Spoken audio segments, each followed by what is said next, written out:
આણંદની પેટલાદ પાલિકાને વિકાસનો નશો ચડ્યો। આંબેડકર ભવનના નિર્માણ માટે 400 આંબાનું નિકંદન કરાશે। રોડવેમાં આમ્રકુંજ વનમાં 400 આંબાનું વાવેતર કરાયું હતું। આંબાના ઝાડ થકી પાલિકાને વર્ષે 2 લાખથી વધુની આવક થતી। પૂર્વ ચીફ ઓફિસર હિરલ ઠાકરે વૃક્ષોના નિકંદન પર સ્ટેની માંગ કરી। નગરપાલિકાની ફાઇનલ પ્લોટની ઉપનગર કેન્દ્રની જગ્યામાં કમ્યુનિટી હોલ બનાવવા માટે નગરપાલિકાએ ઠરાવ કરેલો।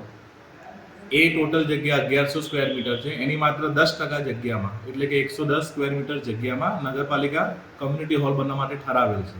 એ ટોટલ જગ્યામાં જે 400 આંબા વાવ્યા છે એમાંથી 5 થી 7 આંબા કપાવાના છે, વધારે કપાવાના નથી।